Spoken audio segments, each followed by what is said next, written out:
Now, the Nelson Mandela Children's Fund will be reigniting their campaign, which will be focused on commemorating Madiba's legacy. The theme of this year's celebration is Gone but Not Forgotten, the legacy in action. And earlier this year, the Nelson Mandela Children's Fund commemorated Mandela Day and celebrated the legacy of the former president as well. And the annual event is aimed to raise awareness and funds for the Nelson Mandela Children's Fund, which supports initiatives to improve the lives of children in need. So to discuss the Nelson Mandela Children's Fund's role in society, as well as the legacy of Madiba, we joined virtually by the CEO of the Nelson Mandela Children's Fund, Dr. Linda Ncube-Nkomo. Doctor, thanks so much for your time. Welcome to Morning Live. Good morning, Sakina, and good morning to all your viewers, and thank you for having us today. It's an absolute pleasure as we continue to reflect on the 10th anniversary of Madiba's passing. So please share with us how the Nelson Mandela Children's Fund has actually evolved and, of course, continue to pursue the mission that Madiba set us on. So the Nelson Mandela Children's Fund started in '95 during his presidency. And the heart of President Mandela was always with children. If you recall, he used to spend a lot of time once a year, the week of his birthday. He spends the day just with children here at the fund. And the reason he started the fund was really to better the way society was treating its children and its youth. He had come across children living in the streets, and it really bothered him that in South Africa we had normalized children living in the streets and not being at home at night, being tucked into bed, being prepared for the next day.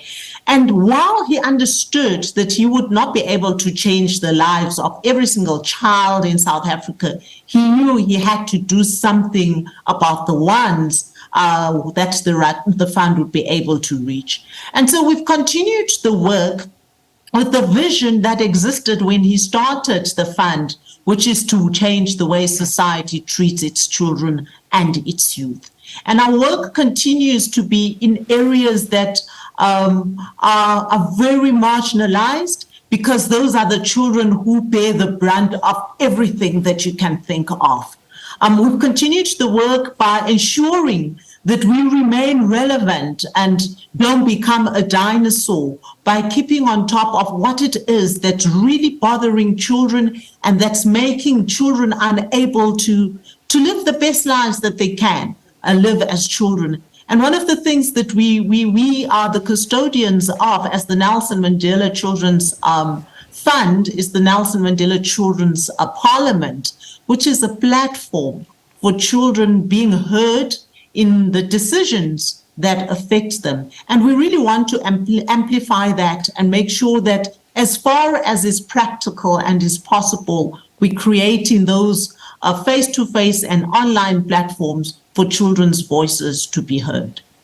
Dr. Linda, if we look at the numerous challenges affecting South African children, you just spoke about the former president balking at the fact that children were living on the streets and it had become something that we had normalized as a society.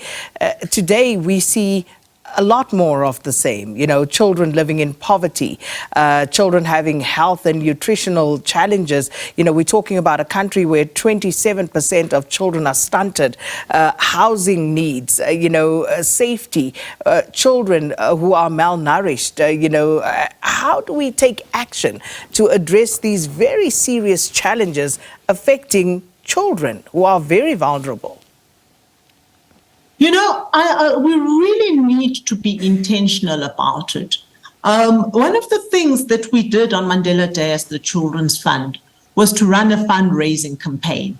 And that fundraising campaign was really saying 67 Rand for 67 minutes. And what we were trying to demonstrate was that it doesn't need hundreds and thousands to be able to be part of the helping hand that is required for children. That if we were intentional about committing 67 Rand, and for quite a lot of us, we can be able to put in 67 Rand a month into an entity that is looking at what the needs of children are. I think we need to now stop waiting for somebody else to be the solution to what the issues that children are facing are, and we ourselves start being the solution. There are some things affecting children that are within the hands of all of us to be able to do.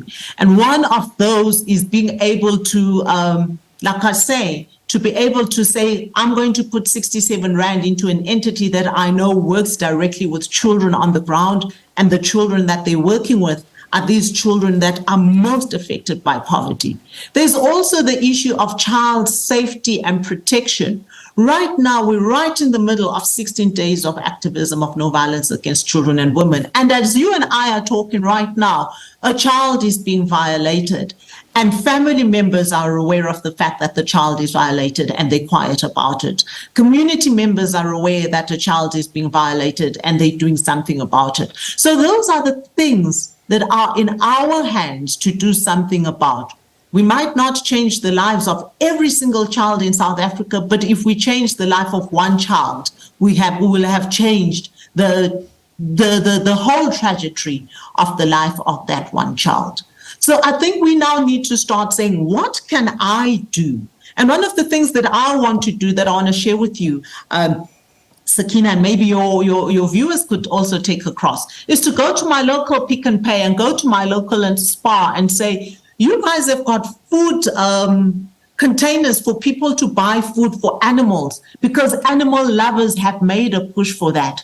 Could we also have food baskets where we can buy and drop in food that's going for children? And I think if we can start a movement like that that says, my nearest Spar, Pick n Pay, whatever food retailer, I'm going to go and put pressure on them or ask them, or whatever the word is, to have a basket that says, let's put food for children. We can start to be the solution to the issue of children being stunted in a country that grows enough food for everyone to have food. Absolutely, like that one. But just as we wrap this, Dr. Linda, looking at 2023, we're marking the 10th anniversary since Madiba's passing. What are some of the key initiatives for the Nelson Mandela's Children's Fund to undertake to honor Madiba's legacy? Well, I think the important thing for us is to make sure that we continue to focus the attention on society of where children are. And one of the things that we did was to issue a report 2 weeks ago, giving the state of children in South Africa. And for that not to be a report that now sits on a shelf, we want to start moving into 2024, having round tables with CEOs and really getting them to understand that, guys, if you're pouring hundreds of millions into education, but you're not making sure that children are well fed in homes long before we get them into the educational system, we're going to continue to say we're not getting the results. So we want to be very intentional about that. We want to make sure that we have an annual children's dialogue, which we did the first one of this year in November, where next year's one, we want it to be a dialogue that's really focusing on, for the last 12 months, we talked about this. What have we achieved? And to be part of the movement that's making sure that children's rights, according to Section 28 of the Constitution, actually start being realized. Because right now, the Constitution gives us all a mandate where children are concerned, but there's very little that we're doing to turn that mandate to being done and being actualized, so that children are living in a South Africa that's safe and fit for children. And I think that's a brilliant note on which to leave it. Thank you so much, Dr. Linda Ncube-Nkomo, CEO of the Nelson Mandela Children's Fund, speaking to us about the work that the fund is doing and also commemorating 10 years since the passing of Madiba.